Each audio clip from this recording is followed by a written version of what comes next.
RCR, la red que comunica y une al Perú. Vamos a establecer comunicación con Iván Arenas, analista político, columnista del portal de opinión El Montonero, a quien le agradecemos como siempre la amabilidad de compartir esta comunicación con RCR, Red de Comunicación Regional. Iván, qué gusto saludarte, muy amable.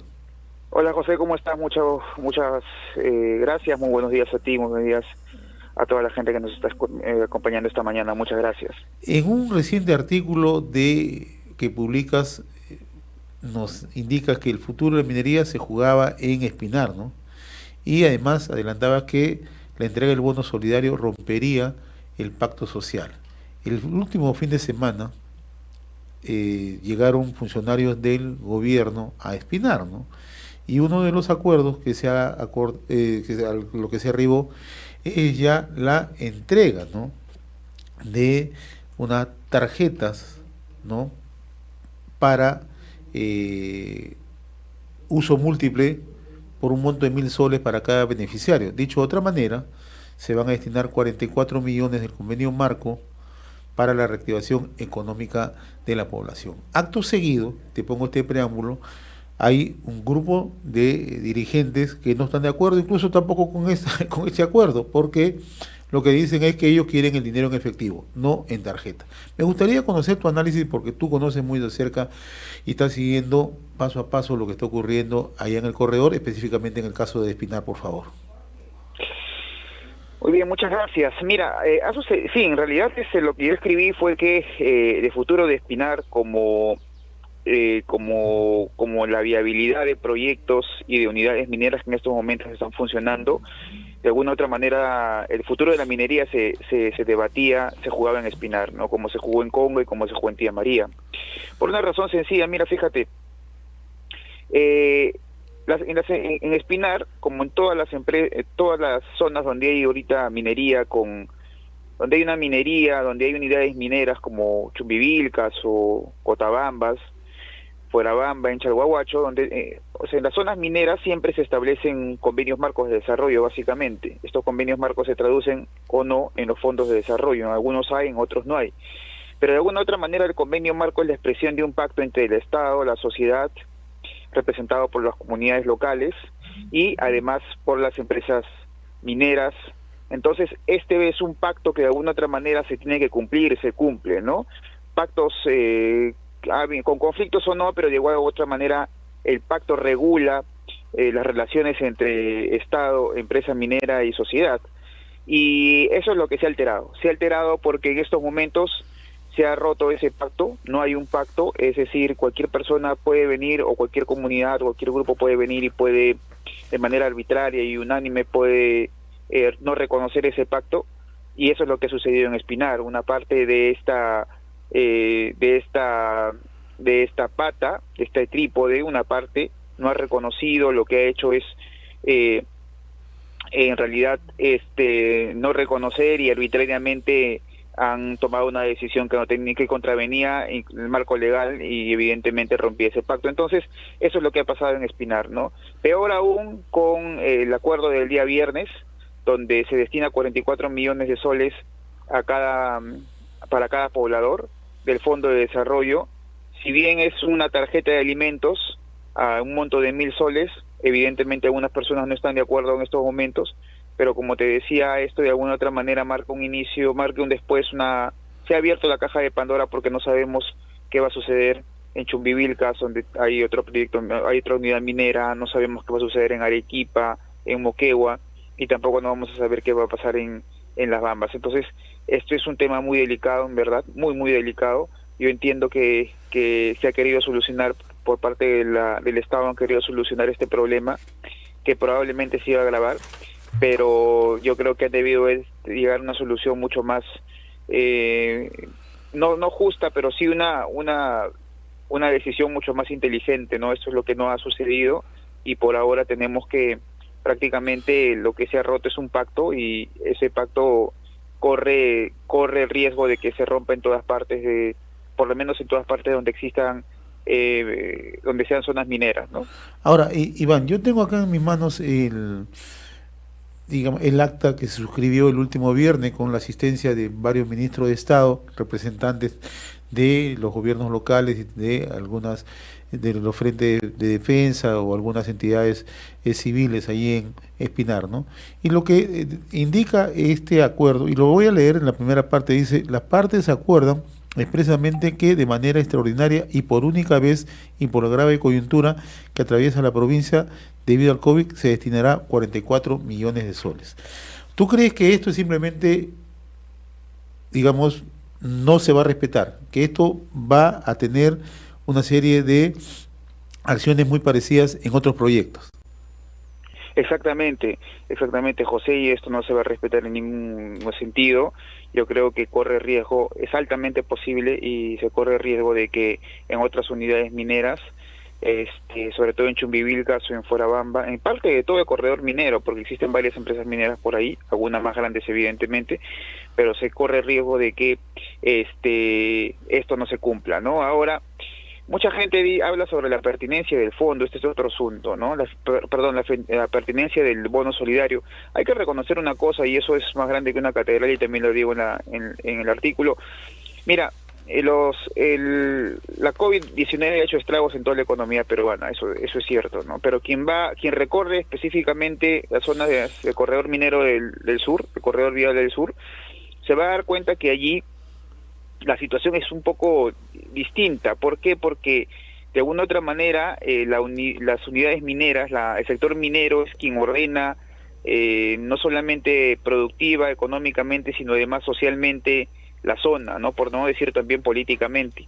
Entonces, ¿qué ha sucedido allí? Por ejemplo, allí las empresas mineras que tienen proveedores locales no dejaron de pagar, no dejaron de cortar la línea de pagos, y por tanto había liquidez, y por tanto las empresas proveedoras locales nunca dejaron de tener dinero en la caja, ¿no? Entonces, eso evidentemente generó que el movimiento económico siga adelante, que no hay una paralización.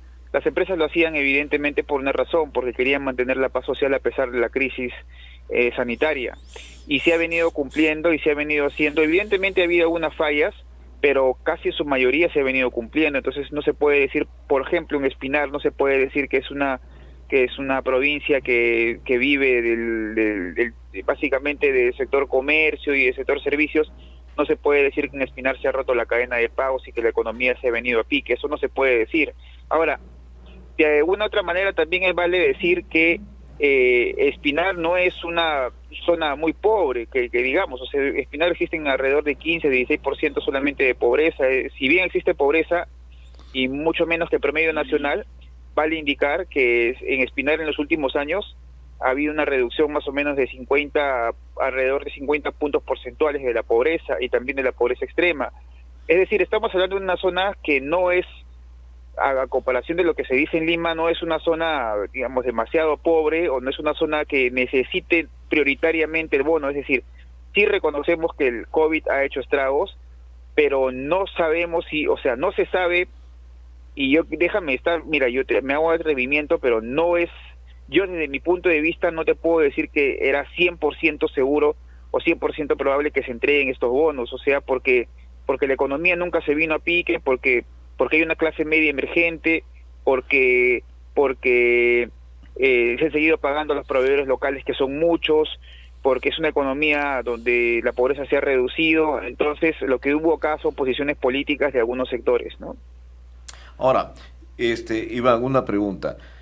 De lo que se ha venido señalando durante este tema y este proceso, y se veía venir las decisiones que se iban a tomar en Espinar, porque veíamos que en realidad no hay una intervención muy clara del Estado, llega un poco tarde estos temas, y en las declaraciones que leímos del ministro, del exministro Belaunde, que estuvo más de solamente 3 semanas allí en el cargo, él señalaba que en realidad era un problema entre la empresa y la comunidad, y que en ese términos tenían que llegar a un acuerdo, ¿no? O sea, un poco sacando al Estado de esta situación. Pero adicional a eso, queda pendiente una discusión. El Frente de Defensa vemos que no firmó esa acta de solución que se planteó hace unos días. y que ha sido muy publicitada, por cierto. Pero ahí nos encontramos con otro punto, que en realidad el tema de fondo no es tanto el tema de los bonos y de los 1.000 soles que estaban reclamando, sino el Frente de Defensa reclama una modificación a fondo del convenio marco. O sea, el tema de fondo era el convenio marco.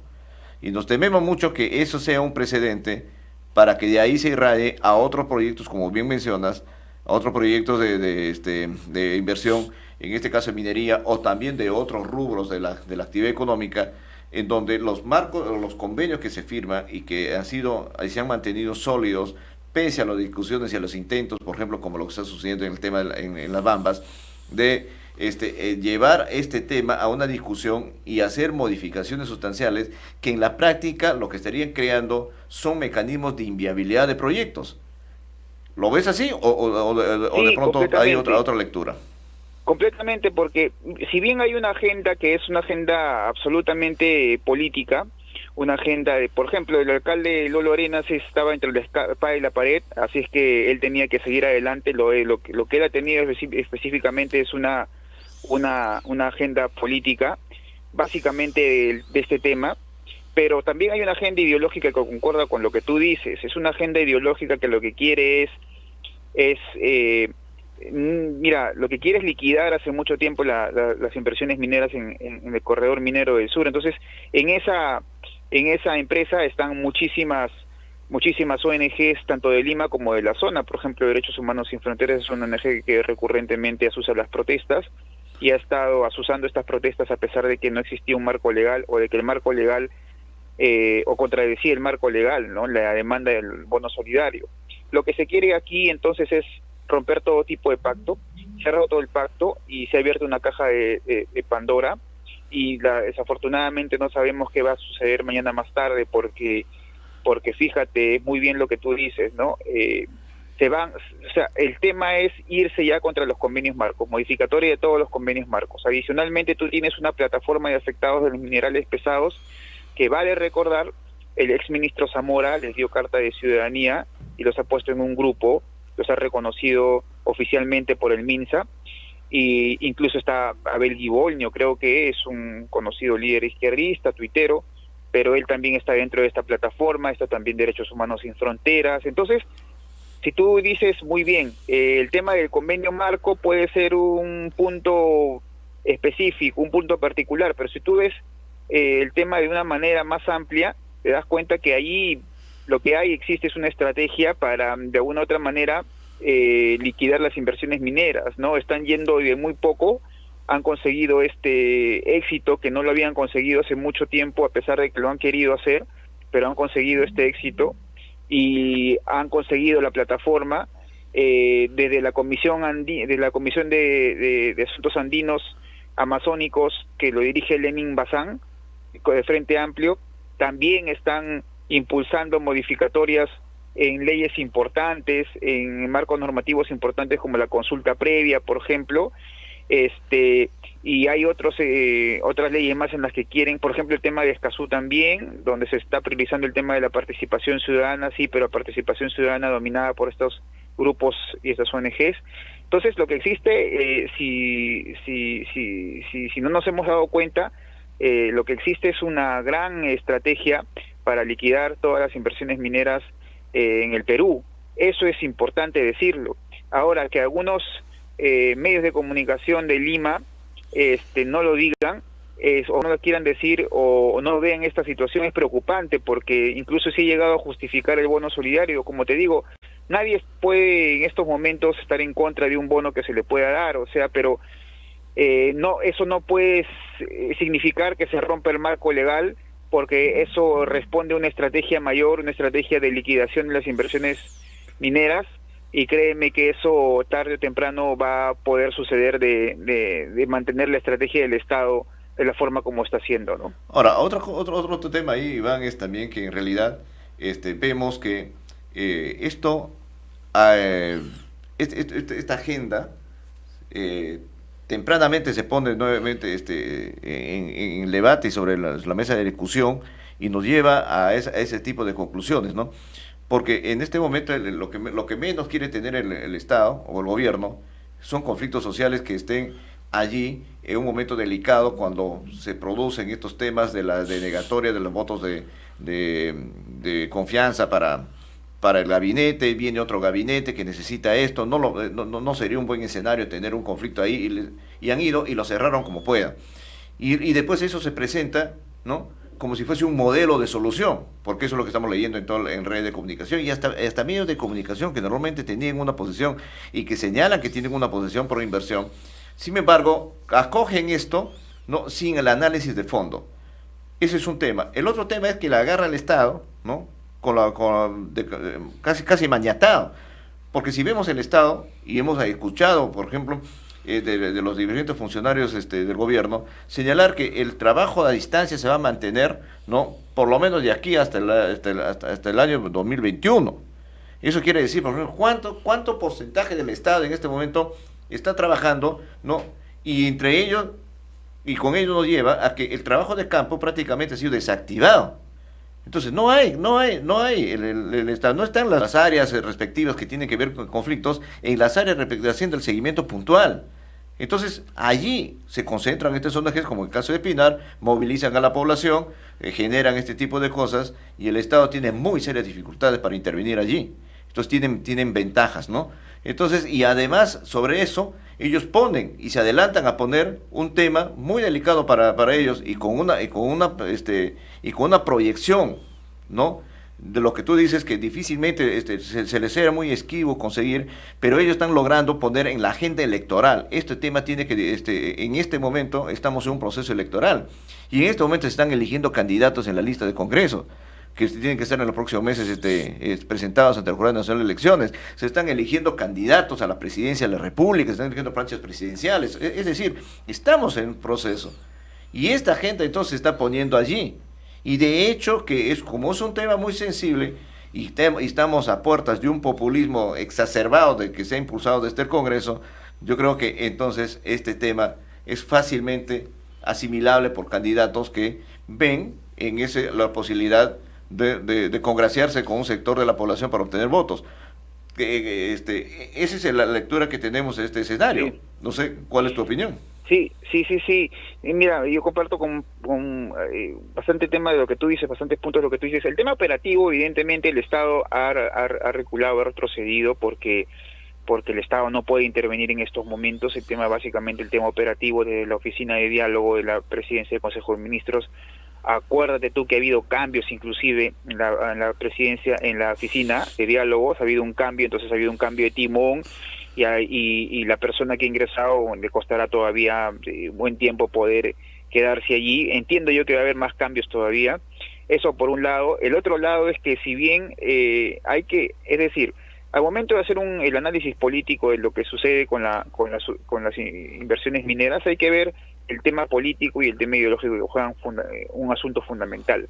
Ese tema tiene mucho que ver con las próximas elecciones del 2021, ¿no? Lo que está sucediendo acá es que las ONGs, aparte de tener una estrategia, ya están mirando a las elecciones el próximo año. Entonces tienden a radicalizar mucho más.